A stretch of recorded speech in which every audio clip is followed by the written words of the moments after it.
Good evening, everybody.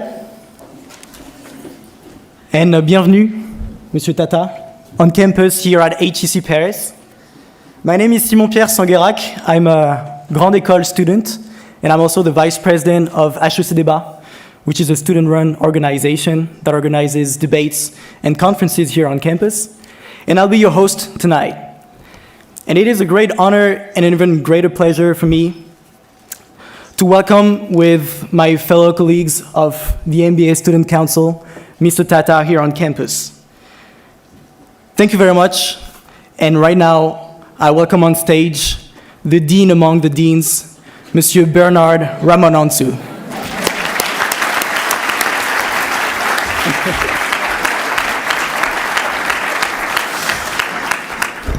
Thank you for this introduction. Dear special guest, Mr. Ratan N Tata, Your Excellency, Monsieur l'Ambassadeur, dear Chairman, Vice President of the Chamber of Commerce, dear Jean-Paul, dear Mireille, President of the HEC Alumni, dear Mr. Anand, Chair of the HEC Alumni Indian Chapter, dear faculty members, my dear colleagues, dear students, ladies and gentlemen. Despite the 10,000 kilometers which separate Bombay and Paris, you accepted, Mr. Tata, the invitation that Sumit Anand, chair of the HEC Alumni Chapter in India, gave you 1 year ago. That day, in the presence of Laurent Fabius, the French Minister of Foreign Affairs, the HEC community in India invited you to come to Jouy-en-Josas to receive the HEC Honoris Causa degree and to share your experience with our students and our faculty. You even accepted to postpone a trip to New York to be with us tonight. Thank you very, very much for this sign of friendship, which actually truly honors us. As the Dean of HEC Paris, I'm proud to welcome you on campus, Mr. Tata.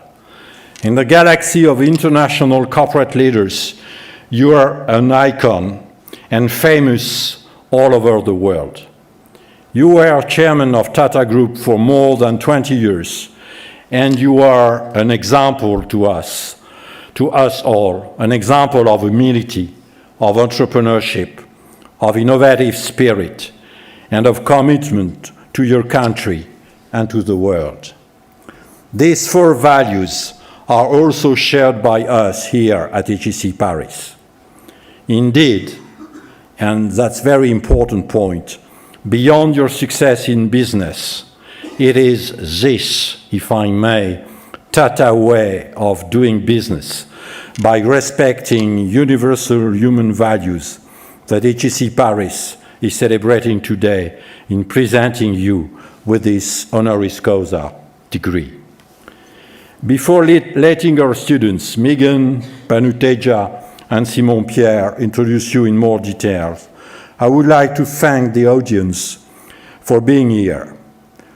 That they have gathered each in such great number to listen to you and learn from your experience is, of course, not a surprise. You are one of the most successful and innovative CEOs in the world, leading a group of more than 500,000 employees. And as you probably know, HEC is famous for its many alumni who are CEOs of Fortune 500 companies. And your presence among us today is consistent with our core mission. But beyond this fascination of business school students for successful CEOs, your presence here today is an acknowledgement of the strong links and friendship between HEC Paris and India.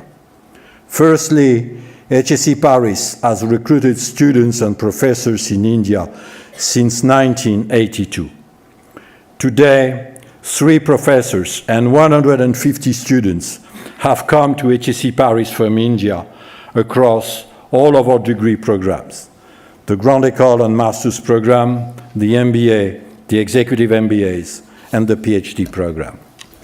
Moreover, HEC Paris has signed partnership agreements with the most prestigious Indian business schools, 3 of the best IIMs, Indian Institute of Management, Ahmedabad, Bangalore, and Calcutta, as well as the Indian School of Business, ISB.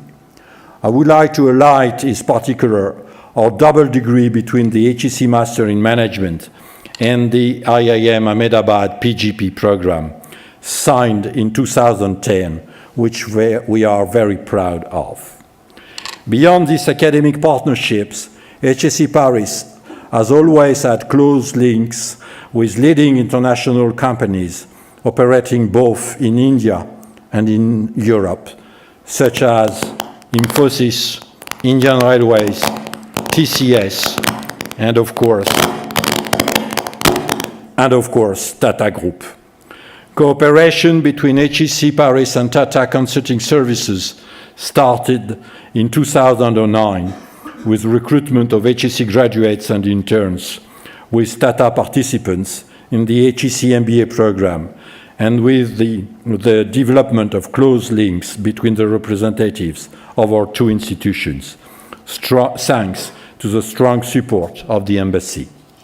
Thank you very much, Monsieur l'Ambassadeur, for your constant commitment to the relationship between Tata Group and HEC Paris. This long-standing collaboration will be further reinforced by the strategic decisions on education that were taken only 2 weeks ago during the official visit to France by the Prime Minister of India, Mr. Narendra Modi. In fact, expressing a mutual interest in boosting the number and quality of student exchanges, the Indian Prime Minister and President Hollande, who is, you remember, an HEC alumnus who graduated 40 years ago exactly, invited educational institutions from both countries to further expand their collaboration in line with the needs of industry. Mr. Tata, thank you very, very much for accepting this Honoris Causa degree from HEC Paris. We are honored to award you this distinction, joining the likes of Jeffrey Immelt, the CEO of GE, Samuel Palmisano, the former CEO of IBM, Mikhail Gorbachev, and Bill Gates. We are very, very honored to have you with us, and we are looking forward to this exclusive exchange with our students. Thank you very, very much.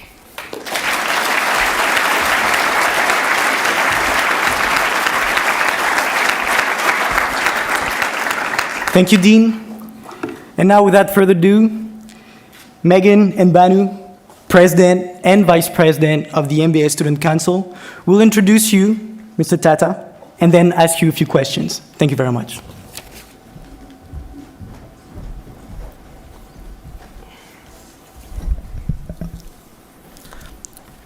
Good evening, everyone. Mr. Ratan Tata is the kind of man who needs no introduction. He is one of those rare business legends whose legacy becomes clearer and deeper with every passing year. We know him most as the former chairman of Tata Group, India's largest multinational conglomerate, founded by his great-grandfather Jamshedji Tata in 1868. The Tata Group touches nearly every business sector you can imagine: IT, communications, industrial materials, hospitality, finance, energy, chemicals, and automotive. He's the man who had a dream to create the people's car of India, the world's cheapest car. He did this in 2008 when he launched the Tata Nano that was manufactured for less than 1,500 euros. As a young man, Ratan Tata moved to the US, studying architecture and structural engineering at Cornell University. After graduating and at the advice of family, he refused a job offer from IBM and decided to return to India in 1962. That decision would be one of the most defining in his life. He began working in the family business, first getting his hands dirty, literally working at a steel plant at Tata Steel. He would return to the US in the 1970s to complete the advanced management program at the other business schools that begins with a H, and you may have heard of Harvard. Later, As chairman of Tata Industries in the 1980s, he was bold and unwavering in his recommendation to venture into high-tech businesses, focus on select markets and products, mergers and acquisitions, and leveraging group synergies. He would become the chairman of Tata Group in 1991, filling the shoes of his uncle, Mr. J.R.D. Tata. Reflecting on that appointment, Mr. Ratan Tata said, "Suddenly you feel all alone." His vision would come to life in the first decade of the 21st century, perhaps among the most glorious of the company's history, when he oversaw the acquisition of 22 companies worldwide, including Tetley Tea, Chorus Steel, New York's Pierre Hotel, and Jaguar Land Rover, for a total of $18 billion spent. Without Ratan Tata, it is almost certain that Tata Group would not be where it is today on the global business map. 500,000 employees worldwide, 100 operating companies, 36 of which are publicly listed, spread across 56 countries in 6 continents. More than 65% of the group's income today comes from overseas operations. Ratan Tata is a shy person, he says. He enjoys swimming and at one point was an avid and regular scuba diver. Cars and planes are his biggest and perhaps only indulgences. He is an accomplished pilot and flies both planes and helicopters. He serves on the program board of the Bill and Melinda Gates Foundation's India AIDS Initiative. He is a member of the Board of Trustees of the University of Southern California and the Harvard Business School Board of Dean's Advisors, the X Prize, and Cornell University. Perhaps one day, a small and humble business school in France could be added to that very exclusive list of where he chooses to make his mark. On legacy, he has said, "Apart from values and ethics, which I have tried to live by, the legacy that I would like to leave behind is a very simple one, that I have always stood up for what I consider to be the right thing, and I have tried to be as fair and equitable as I could be." We are honored to have you here with us tonight, Mr. Tata, and on behalf of the HEC Paris community, I'd like to extend a very warm welcome.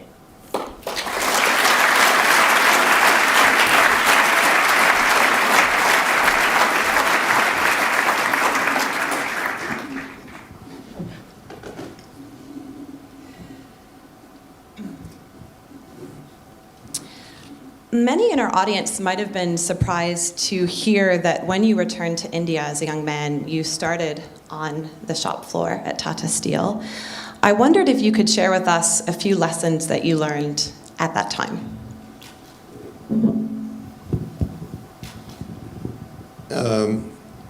I was on the shop floor for about 2 or 3 years. And during those 2 or 3 years, I thought this was an absolute waste of time and served absolutely no purpose. I was very wrong because I learned a lot in those 3 years. Perhaps what I learned best was the question of humility amongst people, because standing shoulder to shoulder with workers for 3 years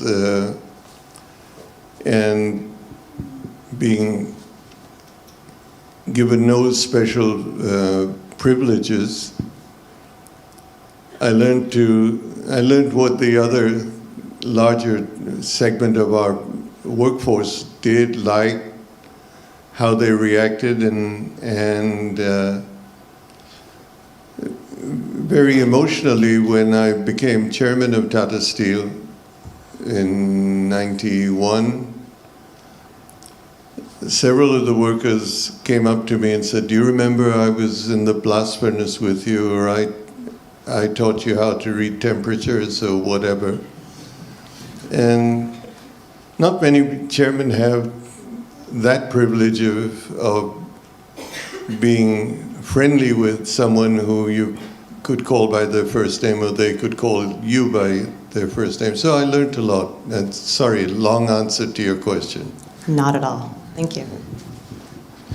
So here at HEC Paris, we have a lot of emphasis on leadership, and it is also evident in the fact that we produce a large number of CEOs. So do you believe the leaders are born, or can leadership be taught in classrooms? That's a difficult question to answer, because I don't think there's a one answer to that.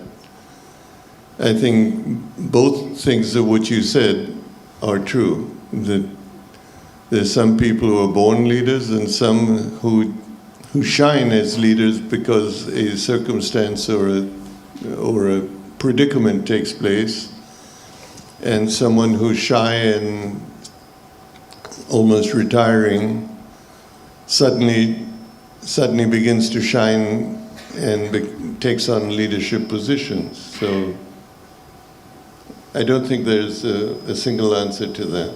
Thank you. You've said before, if I can just turn a little bit to decision making for a second, you've said before that I don't believe in taking right decisions. I take decisions, then I make them right. How did you come to build that philosophy? I'm sorry, I'm going to upset you, but Facebook or Twitter that made that statement, it was never made by me. That's not you. Well, that's awkward. And so it's been a default statement. You come to know of it when people read them back to you. Mm-hmm. And there's no remedial action that you can take with the social media. True. And so you live with it. Some people think it's arrogant for you to have stated that, and you don't have a chance to defend yourself by saying you never did. And some people think it's a great thing to say, and you quietly keep quiet. So maybe instead, then what I could ask is generally speaking, maybe a very important decision that you had to make throughout your long and tenured career that you can share with us, and maybe more generally your decision-making philosophy then. And we'll have a new Twitter quote. I'll try not to make this as long an answer as the first time. Maybe two instances stand out in my mind as being instances that had a bearing on being right or wrong, as the case might be.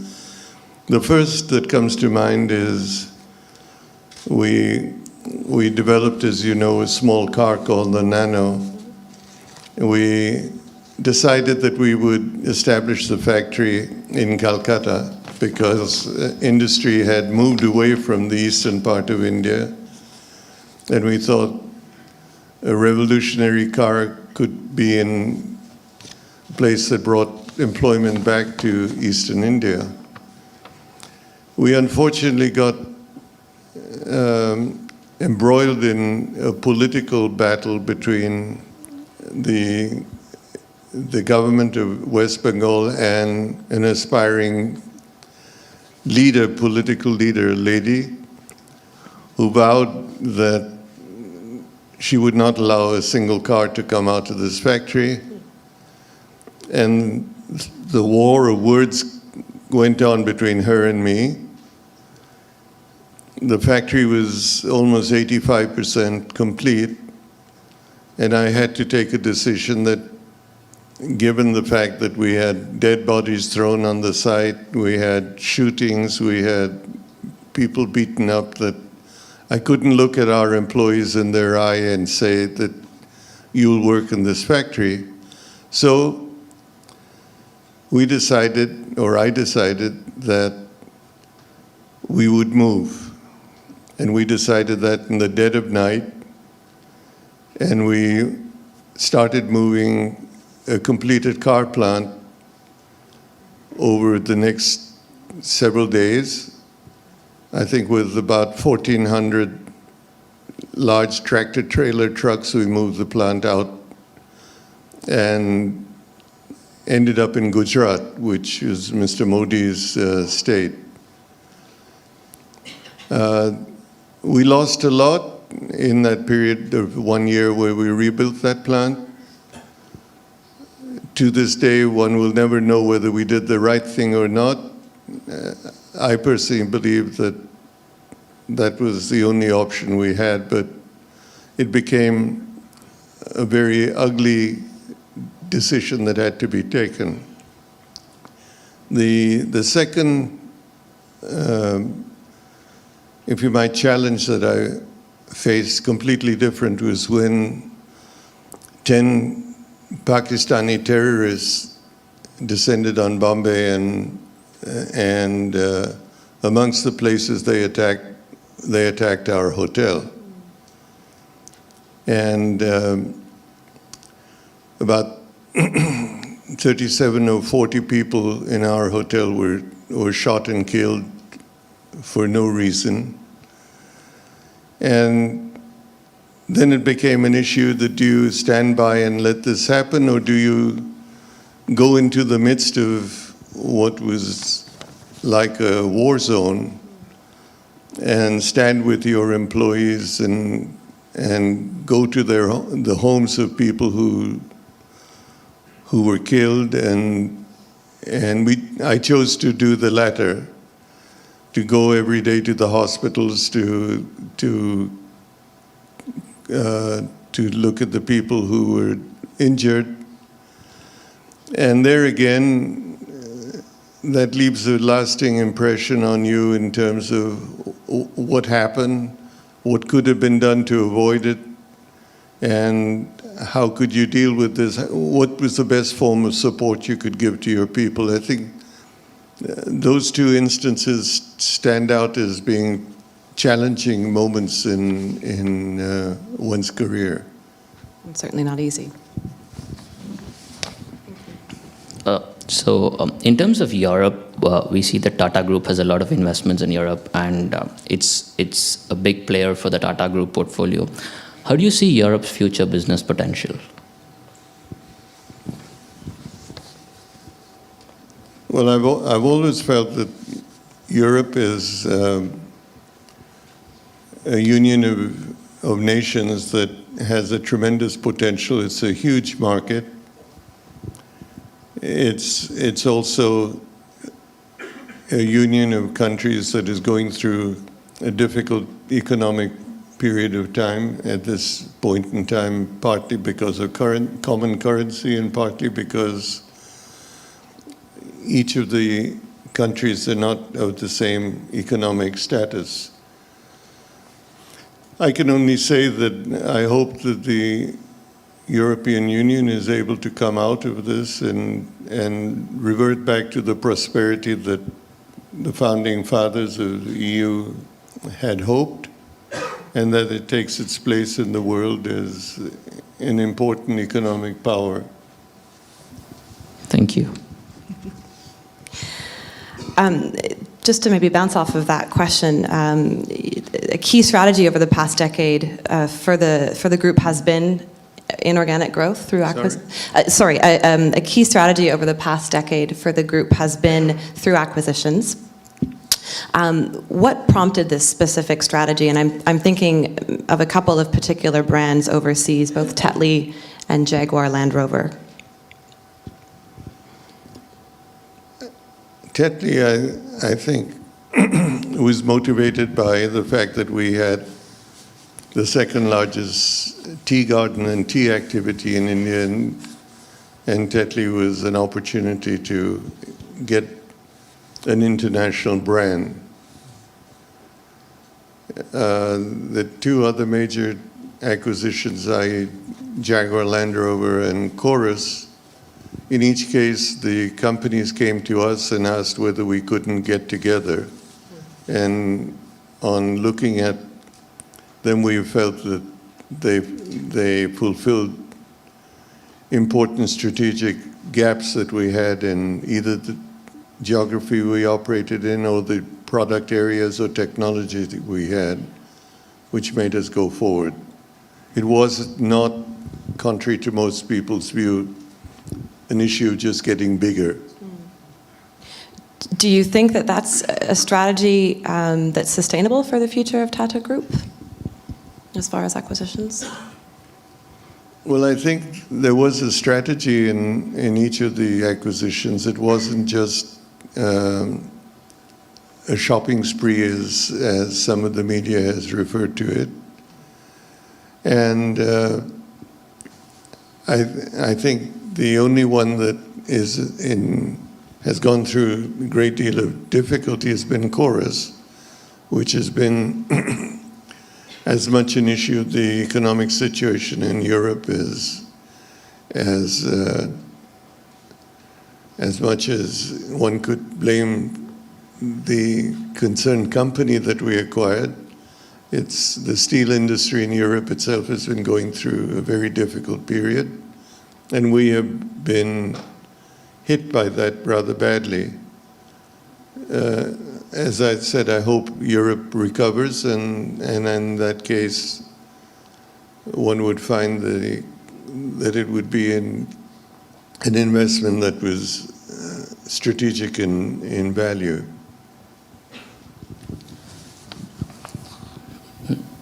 That segues actually very nicely into my next question. It's about Jaguar Land Rover and JLR being a household brand in the UK and a very common name in Great Britain. So when you acquired that, when Tata Group acquired, how do you deal with it in terms of culture, especially integrating that into your portfolio? First of all, there was a great deal of misunderstanding in the UK.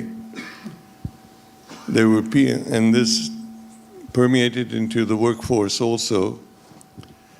There was a feeling that this was a ploy for an Indian company to buy Jaguar Land Rover, close down the plants in England, move the factories to India, and make Birmingham into a real estate project or a set of, I'm saying this not facetiously because it was said to me, of tandoori chicken restaurants in the Midlands.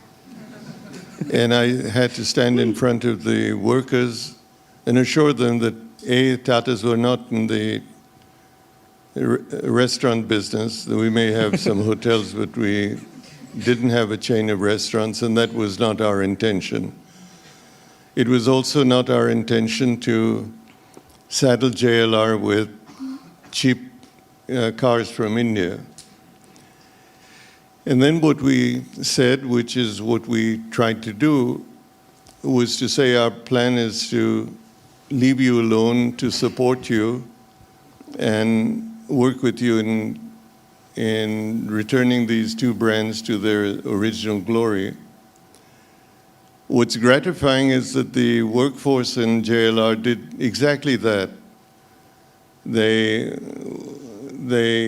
with pride, worked towards making the car company closer to what it was in the days of its heyday. And I think they've done admirably well, and the management of JLR, I think, are really the heroes of the day. Thank you. So certainly during your time, you saw a lot of change and ushered in a lot of change at the Tata Group. We know that it's a company steeped in history. It has certain ways of working. If you can take us back a little bit to that moment when you became chairman, how hard was it for you to create a culture of positive change?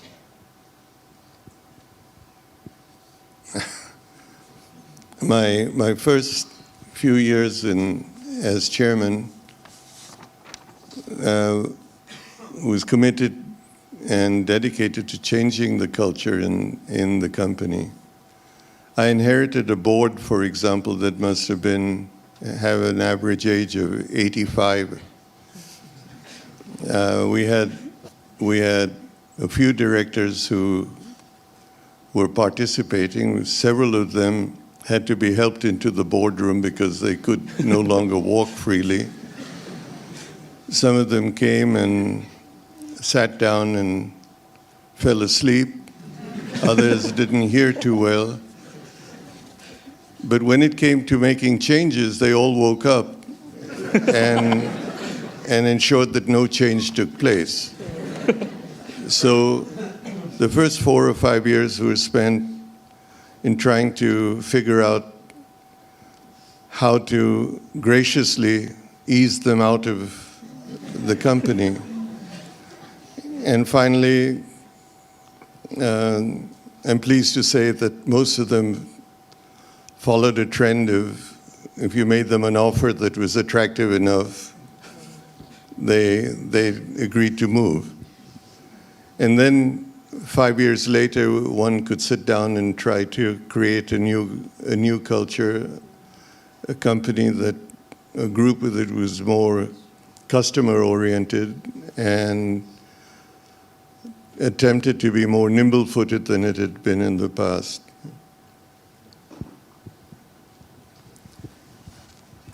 So, Mr. Tata, my next question is about that time in your life when you became the chairman of the Tata Group. You said something that stands out even today, that you felt all alone at the top. Sorry? That you felt all alone when you were the chairman of the Tata Group. And the fact that most of us will probably be leaders in the future, what can we expect? I think there are many moments that most CEOs or chairmen feel that they're alone. It's almost an occupational hazard that you live with, where you either can't confide because it's not appropriate, or you stand alone against a tide of views or pushes where you don't feel that you need to be compromised. There was a time when one felt that the fabric of India, and the ethical fabric of India, was being eroded.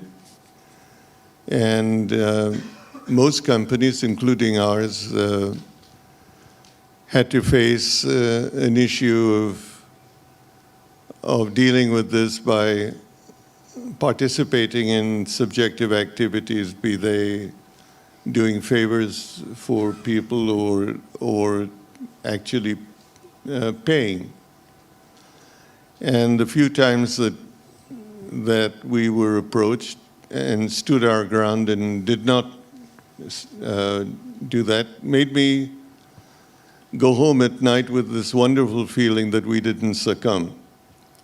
And anybody that says that you can't operate in India without paying, I think needs to look at us as an example, because we grew, and we grew from about 5 billion to 100 billion without participating in anything subjective. So industry can grow in India, and you don't need to succumb.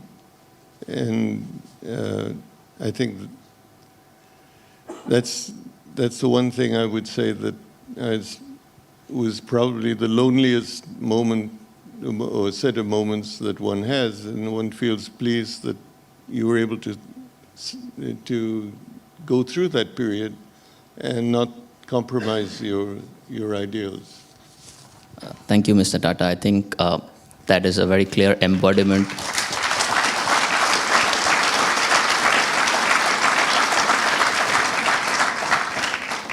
I think that's a very clear embodiment of the Tata way of doing business. Sorry? I think that's a very clear embodiment of the Tata way of doing business.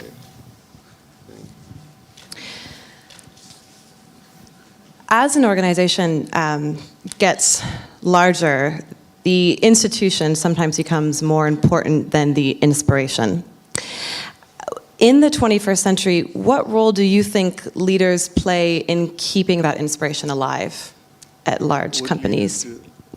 Just generally speaking, leaders in the 21st century, how can they keep that inspiration alive? How did you maybe help to keep that inspiration alive at Tata Group? How do they Keep inspiration. When a company becomes so big,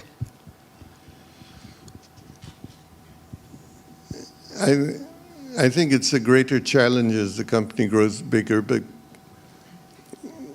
you understand that everybody in a large organization gets further and further from getting the feeling that they're adding value, and they feel that they're little ants in an anthill.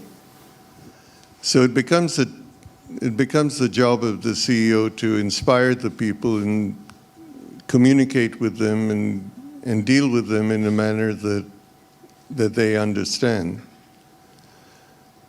How well you do it or how poorly you do it, you find out after the event. So I think all large organizations that are successful have CEOs that go out of their way to communicate with their employees, because the greatest asset they have are their employees.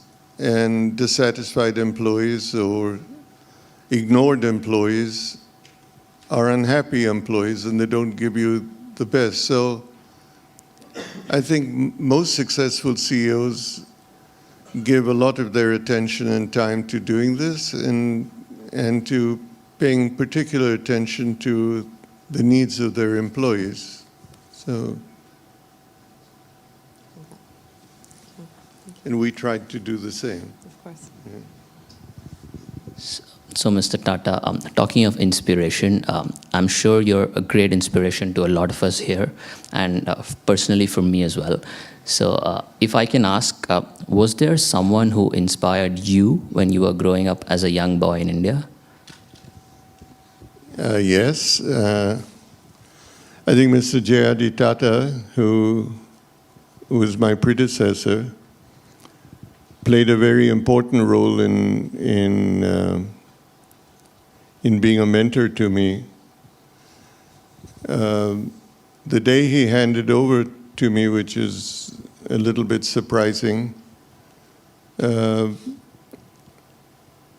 was terrified because he was staying on in the office, and I thought he would continue to run the group from where he was. I was truly terrified. I thought this was going to be a hypocritical handover. What it actually turned out to be was he gave me most of my inspiration, most of the support I needed in those early days. Most of the advice that I received came from him.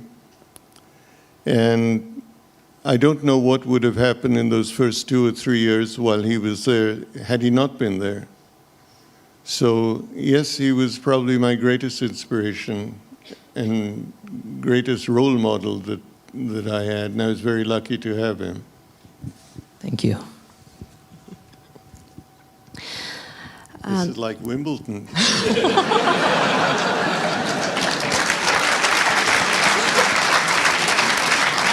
It does feel that way, a little bit.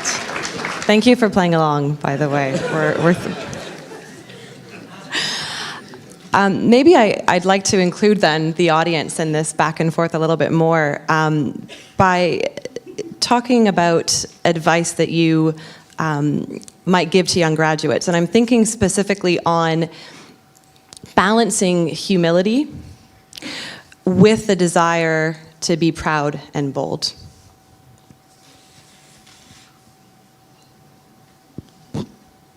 I think both those attributes are important. I don't think you can make them up or act that without having those feelings within you, those emotions within you. And I don't think you can teach that or you can force that to happen. I think it depends on each person.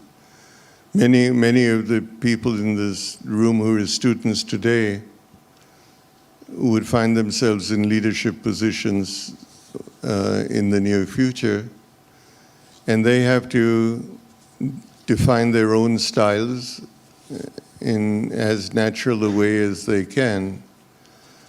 But they need humility, because without that, it's very difficult to, in today's world, to be a good autocratic or dictatorial leader. And it's much more expected that you would be a humble, communicative leader to lead your organization and your employees in a particular way. So all I can say is that this is to be an attribute that comes from within the people that are going to go out into industry, and I hope the education that they receive here will give them both humility and a sense of innovativeness, and some balance of both things.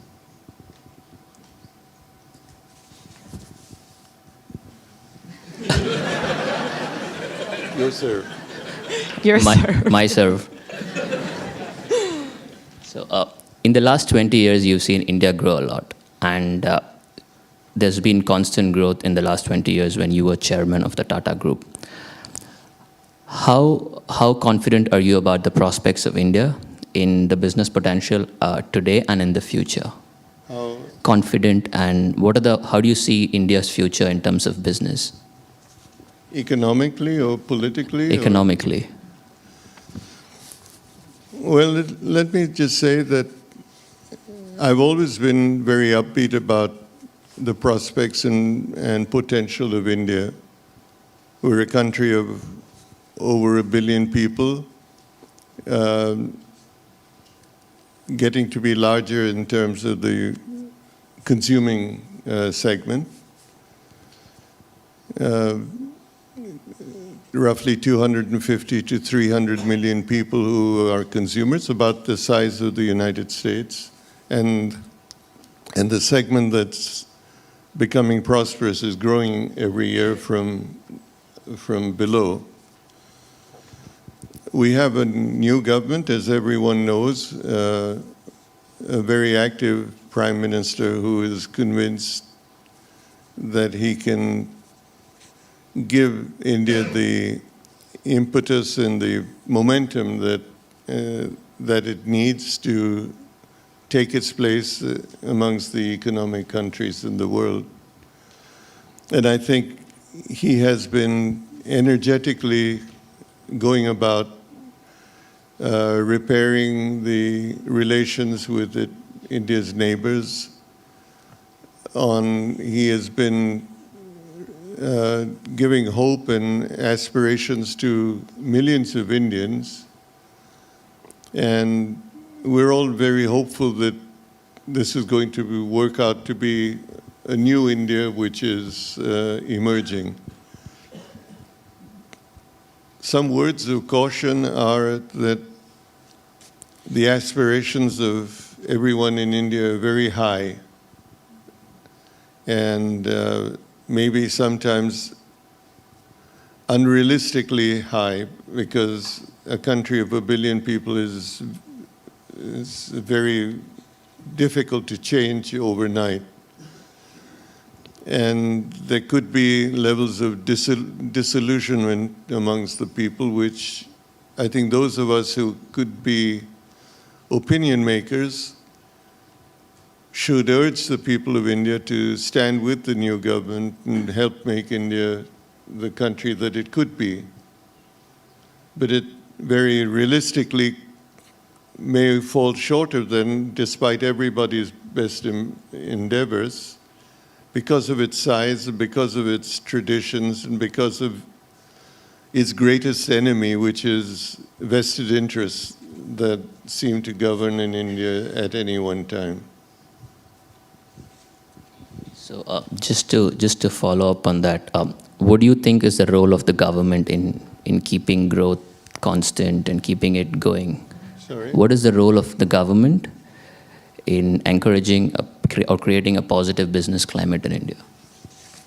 Well, I think if I could quote Mr. Modi, he has talked about more governance and less government.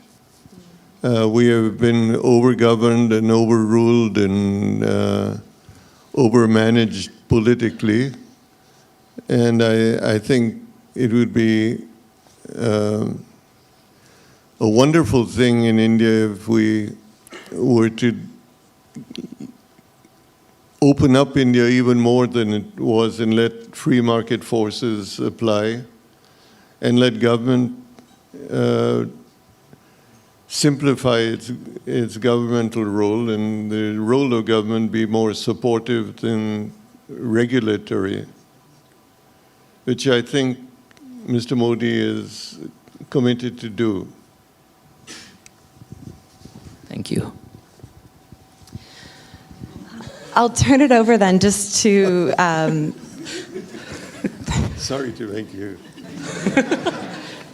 Not at all, not at all.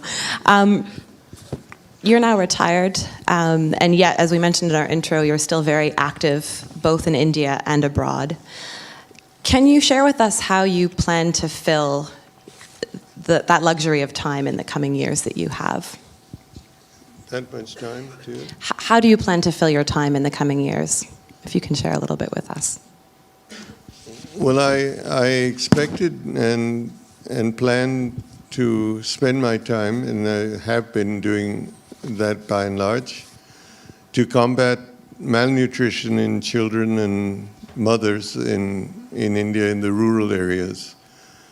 We lose a disproportionately high number of infants due to malnutrition, and they have physical and mental deformities due to malnutrition.